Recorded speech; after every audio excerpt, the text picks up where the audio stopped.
नमस्कार दोस्तों। भारत के मौजूदा प्रधानमंत्री नरेंद्र मोदी इन दिनों जर्मनी में, उसी जर्मनी में जो हिटलर की जर्मनी, उसी जर्मनी में जहां लोकतंत्र की हत्याएं, उसी जर्मनी में जिस जर्मनी में तमाम अपने विरोधियों के कत्लेआम हुए, झूठ की राजधानी म्यूनिख, जहां पर गोएबल्स ने पूरी तरीके से झूठ बुना और झूठ की बुनियाद पर उसने शासन खड़ा किया, इतना बड़ा तानाशाह शासन उसी और उसी म्यूनिख में नरेंद्र मोदी क्या कहते हैं कि 1.5 साल की इमरजेंसी में भारत के इतिहास में काले धब्बे जैसी थी। यानी जो खुद क्या बना रहे हैं उस पर चर्चा नहीं की। हिंदुस्तान में क्या हो रहा है? हिंदुस्तान में वही हो रहा है जो उन दिनों म्यूनिख में हो रहा था, उन दिनों जर्मनी में हो रहा था। इंदिरा गांधी की इमरजेंसी उसके आगे कहीं नहीं। और स्थिति यह है कि इंदिरा गांधी में तो इतना दम था कि वो घोषित करके इमरजेंसी लागू कर रही थी। आज तो अघोषित इमरजेंसी से भी बुरे हालात। ऐसी बात मैं क्यों कह रहा हूं, इसके उदाहरण देखिए। राहुल गांधी ने जब देश से जुड़े सवाल उठाने शुरू किए, उनको लेकर आक्रामक हुए, तो राहुल गांधी को ईडी का नोटिस पहुंच गया। उनकी मां, जो राष्ट्रीय अध्यक्ष है कांग्रेस पार्टी की, उनको नोटिस पहुंच गया। क्यों पहुंचा? क्योंकि राहुल गांधी ने सवाल उठाए थे, जनता के सवाल उठाए थे। 5-6 दिनों तक उनसे किस तरीके से मैराथन, घंटों घंटों पूछताछ हुई, कभी 11 घंटे, कभी 10 घंटे, कभी 12 घंटे, इस तरह रोजाना। और उसके पहले लेकिन पूरे देश में कांग्रेस खड़ी हुई थी और कांग्रेस के 60 लाख लोगों ने इसके विरोध में, ये दमनकारी उसके विरोध में जो है गिरफ्तारियां दी। 60 लाख लोगों ने। आम आदमी पार्टी को टोटल वोट मिले थे 60 लाख और 60 लाख लोगों ने जो है राहुल गांधी के समर्थन में गिरफ्तारी। आप समझ सकते हैं। तो यह स्थिति है। और उसके बाद में तमाम मुख्यमंत्री, तमाम राज्यों के जो कांग्रेस शासित हैं दोनों, उसके अलावा तमाम जो पूर्व केंद्रीय मंत्री हैं, तमाम पूर्व गृह मंत्री हैं, उन समेत इतने लोगों को किस तरीके से किया गया। महिला सांसदों को मर्यादाएं तार तार करके मारा गया, घसीटा गया, विधायकों को मारा गया, घसीटा गया, महिलाओं तक को नहीं छोड़ा गया। और जिस बीभत्स तरीके से व्यवहार हुए, पुरुष उनके महिलाओं को पकड़ रहे थे, महिलाओं को दबोच रहे थे, ऐसी घटनाएं हो रही। इसके बाद आप कहेंगे लोकतंत्र। लोकतंत्र महाराष्ट्र में राजनीतिक संकट चल रहा है और इस संकट के दौर में कौन बोल रहा है? शिवसेना की तरफ से सबसे ज्यादा बोल रहे हैं संजय राउत। संजय राउत जब ज्यादा बोलते हैं तो उनको ईडी का नोटिस आ जाता है कि साहब कल आप आइए हमारे पास, पेश होइए इतने 1000 करोड़ का इसका। ये जब पहले उनसे पूछताछ हो चुकी है, वो सारे डिटेल दे चुके हैं, सब कुछ है, आप उसको क्रॉस वेरीफाई कर चुके हैं, सब कुछ डिजिटली है, इसके बाद फिर क्या है? लेकिन करना है क्योंकि आपको डराना है। आप देखिए आज जो बागी विधायक हैं, उनमें से आधा दर्जन से अधिक जो लीड कर रहे हैं, एकनाथ शिंदे समेत तमाम, वो ईडी का नोटिस और ईडी के छापे और सबसे ग्रसित। और वो आज भाजपा भाजपा बोल रहे हैं, आज वो शिवसेना के नाम का वो कर रहे हैं। तो आप समझिए ये स्थितियां। और इसके बाद में कोई कहता है कि वो लोकतंत्र जो है काला धब्बा था, तो ये धब्बा नहीं है। इसके बाद में यदि हम बात करें कि किस तरीके से भारत में लोकतंत्र की हत्या लगातार हो रही है, किस तरीके से मनमानी तरीके से, बगैर राय लिए, बगैर जनसुमारी करे, बगैर स्टेक होल्डर्स से बात किए अचानक कानून लाद दिए जाते हैं, नियम लाद दिए जाते हैं। आपको याद होगा किसान बिल, आपको याद है अग्निपथ योजना, किस तरीके से लाद दी गई और इसे कहा गया कि नहीं कुछ नहीं है। और इसके अलावा किस तरीके से बुलडोजर चल रहे हैं, दूसरी चीजें चल रही हैं, और इसके बाद आप कहते हैं कि कहां लोकतंत्र। लोकतंत्र की बात वो कहता है 100 बिल्ली जो चूहे खा के बिल्ली हज को चली वाली बात है। तो वो स्थितियां हैं। और इसके बाद में बैंकों से लूट हो रही है और लूट पर सब चुप्पी साधे हुए हैं। क्यों? देश का सबसे बड़ा बैंक घोटाला हो गया, बहुत सारी चीजें हो गई, इसके बाद ये स्थिति। दुनिया के मैं 2 लोकतंत्र की बात करूंगा। दुनिया का सबसे पुराना लोकतंत्र जो है वो अमेरिका का है, जो 200 साल से करीब पुराना है। 1804 में वहां लोकतंत्र स्थापित हुआ। लेकिन पीछे 2015 में आपको याद होगा, वहां पर जिस तरीके से चुनाव के बाद में ट्रंप राष्ट्रपति बन करके आए और आने के बाद में किस तरह से मर्यादाएं टूटी, तमाम सारी घटनाएं हुई और सब कुछ है, लोकतंत्र की हत्या होने लगी, तो अमेरिका की जनता ने उन्हें बिल्कुल बेइज्जत करके बाहर कर दिया। उन्होंने जो नतीजे आने के बाद में भी सत्ता पर कब्जा करे रहने की कोशिश करी, लेकिन जनता ने उन्हें उखाड़ फेंका और यह स्थिति हुई। और 45वें राष्ट्रपति के रूप में जब डोनाल्ड ट्रंप ने शपथ ली थी, तो उन्होंने क्या कहा था, और इसी तरीके से वो लोकतंत्र की दुहाई दे रहे थे। लेकिन अंत में क्या हुआ कि उन्होंने लोकतंत्र को बर्बाद कर दिया। आज वहां पर एक लोकतांत्रिक राष्ट्रपति है जो बाइडेन, और लोकतांत्रिक उपराष्ट्रपति हैं जो भारतीय मूल की हैं, कमला हैरिस। पूरा नाम है कमला देवी हैरिस। तो आप समझिए कमला देवी हैरिस और इनके उसमें मिलकर के किस तरह, और अभी वहां के सुप्रीम कोर्ट ने जन भावनाओं के विपरीत, महिलाओं के हितों के विपरीत फैसला दिया, तो इन सब ने खुलकर बोला और विरोध किया। यह लोकतंत्र होता है। हमारे यहां क्या होता है, तुरंत जेल में डाल देंगे। सिर्फ इंसाफ मांगने के कारण तीस्ता सीतलवाड़ हो या श्री कुमार हो, जो डीजीपी थे गुजरात के, उन सबको जेल में डाल दिया गया। संजीव भट्ट के साथ क्या हुआ आपके सामने है। सच बोलना गुनाह है। यहां आप लोकतंत्र की बात करते हैं। ये सब किसके शासन में हो रहा है? नरेंद्र मोदी के शासन में।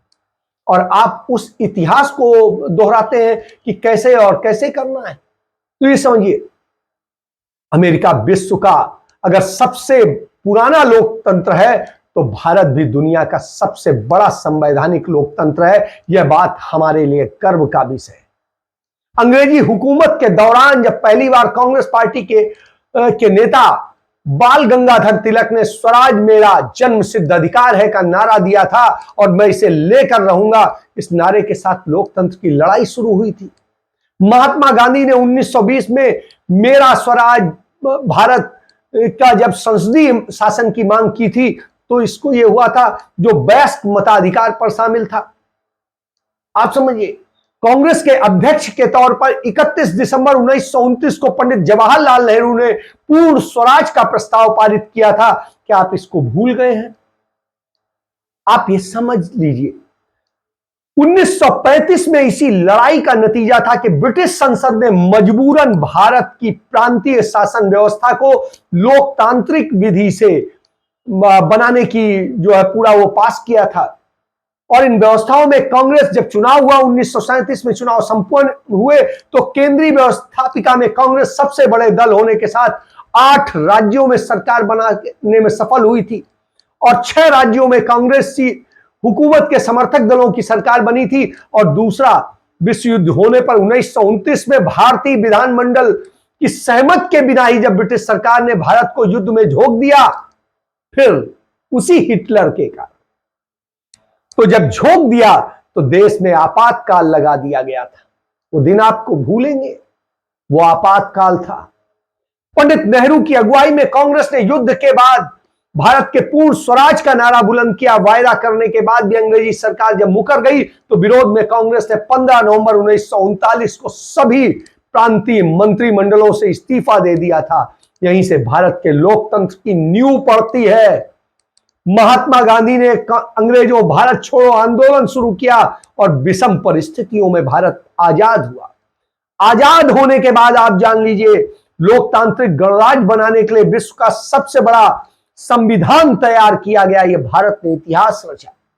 इसके तहत पहली बार 1952 में जब आम चुनाव संपन्न हुए, तो 4 महीने चुनाव चला, और इस 4 महीने की प्रक्रिया के बाद में लोकसभा की तब 497 सीटें थी और विधानसभा की 3283 सीटें थी और इनके लिए 17,32,12,343 वोटर पंजीकृत हुए और इनमें 10,59,00,000 जो है वोट करीब पड़े थे। मतलब 65% जो ये वोट थे ये निरक्षर लोगों के वोट, सॉरी 65 कह रहा हूं, 85% निरक्षर लोग थे। देश इस स्थिति में था 85%।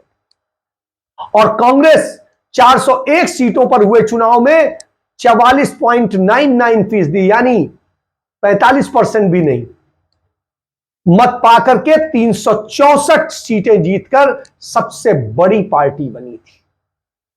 भारतीय कम्युनिस्ट पार्टी को भी 16 सीटें मिली थी, आप ये समझ लीजिए। और इसी तरह उसे फिर भी कांग्रेस पार्टी ने उसे नेता प्रतिपक्ष का पद दिया था, अन्याय नहीं किया था। आज क्या होता है, आज जीतने के बाद में आते हैं 2 सीटें कम होती है तो आप प्रतिपक्ष का पद नहीं देते, ये समझ लीजिए। इस चुनाव में भारत में लोकतंत्र के विरोधी रहे ब्रिटिश प्रधानमंत्री विंस्टन चर्चिल सहित पूरे विश्व आश्चर्य में पड़ गया था। अगर सभी लोकसभाओं ने अपने कार्यकाल पूरे किए होते तो 2021 में 15वीं लोकसभा के लिए मतदान होता, लेकिन चलिए वो संभव नहीं हुआ। लोकतंत्र पर सियासी खेल इतना हावी हुआ कि 2019 में 17वीं लोकसभा का चुनाव हुआ और इसमें भारतीय जनता पार्टी को कितने वोट मिले जान लीजिए।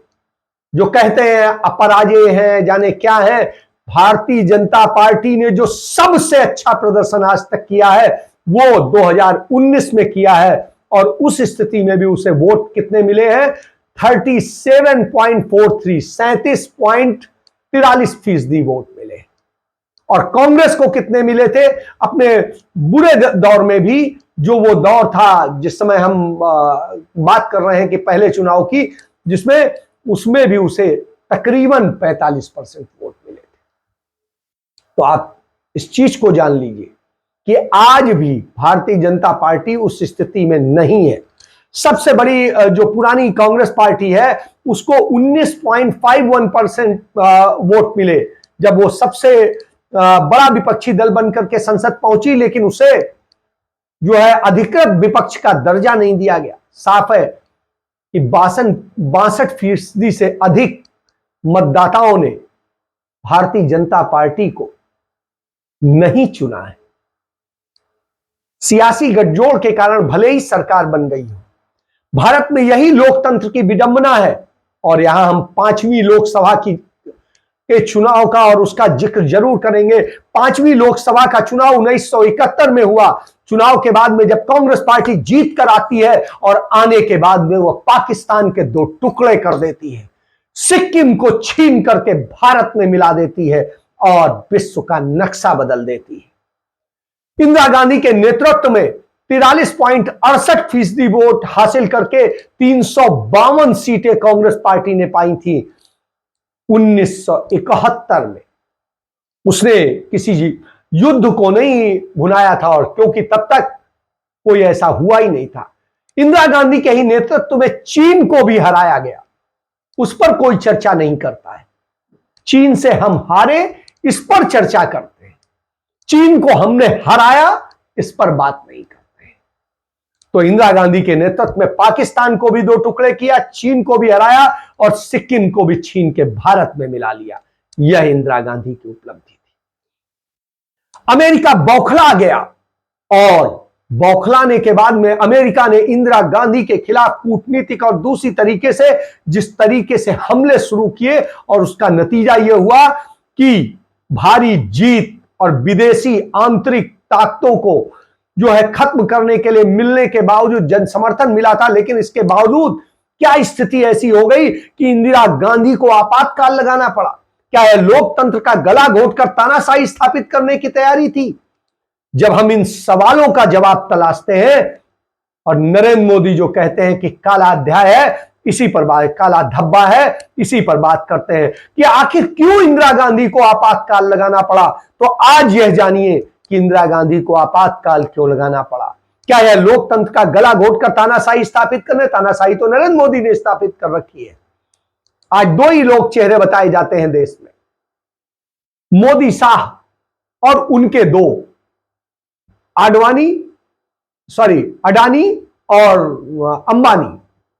तो यही खेल चल रहा है, और इस खेल का जब चल रहा हो तो आपको समझने की जरूरत है।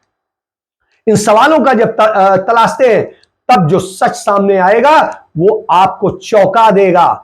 इंदिरा गांधी जब प्रधानमंत्री बनी तो वह दौर भारत का सबसे अशांत काल था। 5 साल पहले ही हम चीन से हारे थे और पाकिस्तान से हारते हारते बचे थे। पंडित जवाहरलाल नेहरू ने लोकतंत्र को बहुतायत दे रखी थी, इतनी बहुतायत दे रखी थी कि विपक्षी छोड़िए, उनके सत्ता पक्ष के लोग सवाल पूछते थे, और सत्ता पक्ष के लोग वो सवाल पूछते थे जिसे आज विपक्ष भी नहीं पूछ पाती है। तब कहा गया था too much democracy, too much democracy. इस हद तक थी कि जब चीन हमला कर रहा था उस वक्त भी संसद में अटल बिहारी वाजपेयी सरकार के खिलाफ बोल रहे थे। आप समझिए, विपक्ष के नेता अटल बिहारी वाजपेयी उस समय युवा सांसद थे और वो सरकार के खिलाफ बोल रहे थे, झंडा बुलंद किए हुए थे। वो संविधान के तहत शपथ लेने को तैयार नहीं थे। सबसे बड़ी बात है, संविधान के तहत शपथ लेने को तैयार नहीं थे। जनसंघ जो है, जिसके वो नेता थे, अलग ही अपनी खिचड़ी पका रही थी और आरएसएस के मुख्यालय पर तिरंगा नहीं फहरता था। गौरक्षक बनकर हजारों कट्टरवादी हिंदूवादी 1966 में संसद के अंदर घुस आए थे और उन्होंने जो हंगामा किया वो किसी से छिपा हुआ नहीं। पहली बार प्रधानमंत्री पद के लिए सांसदों ने वोट डाला था, तब इंदिरा गांधी को कुर्सी मिली थी और कांग्रेस पार्टी 2 टुकड़े कर दी गई थी और इंदिरा गांधी से कांग्रेस पार्टी का सिंबल छीन लिया गया था। तब तक जो कांग्रेस पार्टी का सिंबल होता था 2 बछड़ों की जोड़ी होती थी और वो छीन ली गई थी। इंदिरा ने रजवाड़ों की सत्ता को प्रीवी पर्स छीनकर खत्म कर दिया था और नागरिकों को हक दे दिए थे। लोकतंत्र वास्तविक अर्थों में स्थापित किया था। हम अकाल से बाहर निकले थे मगर आर्थिक तौर पर टूट चुके थे। बांग्लादेशी शरणार्थी संकट का बनकर के सामने खड़े थे। अमेरिकी राष्ट्रपति रिचर्ड निक्सन से सीधे दुश्मनी ले ली थी और इंदिरा गांधी ने उन्हें सरेआम बेइज्जत करके उठकर चली आई थी। इतनी बड़ी चीज हुई थी। आज जब हम कहते हैं कि विश्व गुरु हैं तो एक देश में हमारे उपराष्ट्रपति का जो है रात्रि भोज कैंसिल कर दिया जाता है और बेइज्जत करके वापस भेज दिया जाता है, और तब इंदिरा गांधी अमेरिका के राष्ट्रपति को बेइज्जत करके चली आई थी। तो यह स्थिति थी देश के इतिहास में। पहली बार जो यह स्थितियां हो रही थी, यह हालत थे, तो रिचर्ड निक्सन से सीधी दुश्मनी के चलते देश के भीतर CIA एजेंट बना दिए गए थे और वो ताकतें किनमें थी? वो तमाम विपक्षी दलों के तमाम नेता उसमें शामिल थे और उसकी बाकायदे रिपोर्ट गृह मंत्रालय में आज मौजूद है, देखी जा सकती है। तमाम तरह की ताकतें सक्रिय थी। इलाहाबाद हाई कोर्ट के जस्टिस जगमोहन लाल सिन्हा ने चुनाव एजेंट यशपाल कपूर के इस्तीफे के वक्त को असामयिक साधन का प्रयोग मानते हुए इंदिरा गांधी की सांसदी तक रद्द कर दी थी। हालांकि सुप्रीम कोर्ट के जस्टिस अय्यर ने इसे रोक दिया था, लेकिन आप समझ लीजिए कि प्रधानमंत्री का निर्वाचन वो हो जाए, सारी चीजें हो जाएं और इन सब स्थितियों से जूझ रही हो। इंदिरा सरकार के 4 साल गुजर चुके थे और CIA एजेंट सियासी चोला ओढ़कर देश भर में हड़तालें करवा रहे थे। आपने देखा होगा देश की सबसे बड़ी जो रेल हड़ताल और दूसरी हड़ताल हुई थी उसी दौर में सारी पंगु कर दी गई थी व्यवस्था, लेकिन इंदिरा गांधी नहीं झुकी। वो अमेरिका के आगे नहीं झुकी। अमेरिकी डायनामाइट बरामद हो रहे थे जगह जगह। मतलब ये विरोधी दल जिन डायनामाइट का इस्तेमाल कर रहे थे वो अमेरिकी थे। इससे बड़ी और क्या स्थिति होगी? तो आज जान लीजिए राजनेता और अखबार देश और लोकहित के का साथ देने के बजाय विरोध में खड़े थे और अखबार खुलकर इंदिरा गांधी के खिलाफ लिख रहे थे, जमकर लिख रहे थे। उनको हो रही विदेशी फंडिंग चर्चा का विषय थी कि इनको विदेशी फंडिंग इतनी बड़ी हो रही थी। वो आप समझिए, ऐसी स्थिति में क्या इंदिरा गांधी का 25 जून 1975 को आपातकाल लगाना राष्ट्रहित में जरूरी नहीं था? क्या जब हालात काबू में आए तब खुद ही इंदिरा गांधी ने 21 मार्च 1977 को 21 महीने बाद आपातकाल खत्म नहीं कर दिया था? उन्होंने निष्पक्ष चुनाव नहीं कराए थे। निष्पक्ष चुनाव न कराए होते तो 1977 में जनता पार्टी सरकार कैसे बनी? और फिर उसके बाद में खालिस्तानी संगठन जो है बब्बर खालसा बना और किस तरीके से पंजाब में पूरी आग जल गई, किस तरीके से असम में आग जला दी गई, किस तरीके से दूसरे और बोडो आंदोलन और दूसरे आंदोलन के नाम पर तमाम खड़े कर दिए गए।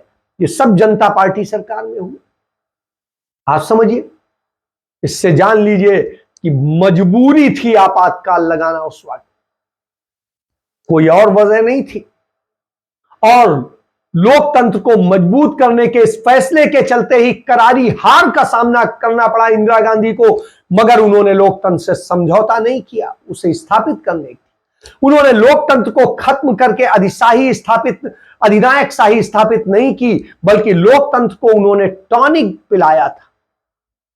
कड़वा जरूर था, लेकिन वो टॉनिक इतना मजबूत था कि आज नरेंद्र मोदी प्रधानमंत्री पद पर बैठे हैं और उसके बाद में कई गैर कांग्रेसी जो है प्रधानमंत्री बने। आप देखिए, उसके बाद मोरारजी देसाई बने, चौधरी चरण सिंह बने, बीपी सिंह बने, चंद्रशेखर बने, अटल बिहारी वाजपेयी बने, देवगौड़ा बने, आई.के. गुजराल बने और अब नरेंद्र मोदी है। ये इंदिरा गांधी का ही टॉनिक था, लोकतंत्र का टॉनिक। तो आप समझ लीजिए, लोकतंत्र और देश को मजबूत करने के फैसले के चलते उन्होंने जो है जिस तरह खोई अपनी सत्ता, उससे स्थिति पुनः एक स्वस्थ लोकतंत्र स्थापित हुआ। विरोधी स्वरों की आवाज यदि न मिलती तो क्या ये ऐसा होता? लेकिन हुआ। इंदिरा ने प्रधानमंत्री रहते उनकी हत्या कर दी गई। आप समझिए, राजीव गांधी ने 197 सीटें जीतकर भी सरेआम कारपोरेट के आगे घुटने टेकने की बजाय, उनको फायदा देने की बजाय लोक नीति को अपनाया और उन्होंने कहा हम विपक्ष में बैठेंगे, लेकिन हम 147 सीटों के बाद भी, 197 सीटों के बाद भी हम सत्ता में नहीं बैठेंगे। और 145 सीटों वाली जो है जनता दल ने, संयुक्त मोर्चे ने, जिसमें भारतीय जनता पार्टी सहित दूसरे तमाम दल थे, मिलकर के सरकार बनाई। और उसी सरकार के दौरान कश्मीर में कश्मीरियों को, कश्मीरी पंडितों को वहां से बेदखल कर दिया गया। उनके ऊपर इतने अत्याचार हुए, आप समझिए। और कांग्रेस ने अपने होते न उन्हें निकलने नहीं दिया, न उन पर अत्याचार होने दिए। तो आप समझिए, सरेआम कारपोरेट के कुछ घरानों के फायदे के लिए सरकारी नीतियां आज बन रही हैं। उन्हें ठेके दिलाने के लिए विदेशी सरकारों से पैरवी की जा रही है। लोक सेवकों, सैन्य अफसरों, न्यायाधीशों और संस्थाओं का इस्तेमाल सियासी फायदे के लिए आज हो रहा है, मगर नैतिक आधार पर किसी की संसदीय निरस्त नहीं हो रही है। प्रधानमंत्री प्रचार के लिए जाते हैं, दूसरी चीजें करते हैं और चुनाव में वो सरकारी पूरा संसाधन इस्तेमाल करते हैं, लेकिन उनकी संसदीय कोई निरस्त नहीं करता है। जन आंदोलनों की सरकार को सुध नहीं है, राष्ट्र विरोधी साबित करके जन आंदोलनों को कुचला जा रहा है। संस्थाओं में नियुक्तियां एक विचारधारा और संगठन के लोगों की हो रही हैं, न योग्यता आधार है, न कोई आधार है। और तब अगर इंदिरा गांधी ने ऐसा किया होता तो शायद सिन्हा थे, उन्होंने हाईकोर्ट के जस्टिस ही नहीं बन पाते। जेपी अपना मूवमेंट नहीं चला पाते और सेना से न कह पाते कि सेना और पुलिस को इंदिरा सरकार के खिलाफ विद्रोह कर देना चाहिए। क्या आज ये संभव है? कोई नेता ऐसी बात कह सकता है? ये इंदिरा के समय में कह सकता था, उसी आपातकाल। आप समझिए, हमें अमेरिकी नागरिकों से सीखना चाहिए कि लोकतंत्र में सत्ता जनता के हाथ में अच्छी लगती है, ना कि किसी अधिनायकवादी या सियासी फायदे के लिए खुद को राष्ट्रवादी बताने वालों के हाथ में। राष्ट्र सिर्फ भौगोलिक सीमाओं से नहीं बनता, बल्कि वहां के लोगों, उनके आचरण, जीवन शैली, प्राकृतिक संपदाओं से बनता है। हम सच्चे लोकतंत्र बन सके, इसके लिए सरकार को काम करना चाहिए, झूठ नहीं बोलना चाहिए। उसे लोक संसाधनों को निजी हाथों में बेचने के बजाय अधिक से अधिक लोक संस्थाओं को सौंपना चाहिए। बहुसंख्यकों का ही सिर्फ साथ नहीं देना चाहिए, अल्पसंख्यकों का हित भी सुरक्षित करना चाहिए। स्वतंत्रता को सुरक्षित रखना लोकतांत्रिक सरकार की जिम्मेदारी है। जब नागरिक ही खुशहाल नहीं होंगे तो स्वस्थ लोकतंत्र कैसे बन सकता है? तो आप समझिए, आपको सीखना होगा, इंदिरा गांधी से सीखना होगा, इंदिरा गांधी के आपातकाल से भी सीखना होगा। इंदिरा गांधी ने मजबूरी में आपातकाल लगाया, और वो मजबूरी अपने लिए नहीं थी, इस देश को बचाने के लिए थी। और आप क्या कर रहे हैं? आप अपने लिए कर रहे हैं। आप लोकतांत्रिक तरीके से चुनी गई बनी हुई सरकारों को तोड़ते हैं, हॉर्स ट्रेडिंग कराते हैं, और उसे आप क्या नाम देते हैं? Operation lotus. जब आप लोकतंत्र की हत्या कर रहे होते हैं, तोड़फोड़ कर रहे होते हैं, खरीद फरोख्त कर रहे होते हैं, तो उसे ऑपरेशन लोटस देते हैं।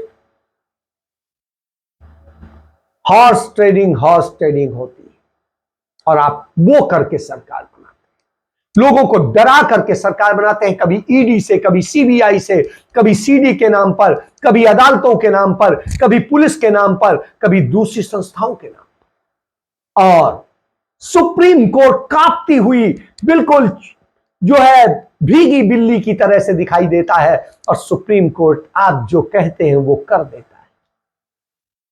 तो आज अदालतों की भी यह हालत। ऐसी स्थिति में आप लोकतंत्र की दुहाई देते हैं? शर्म आती है।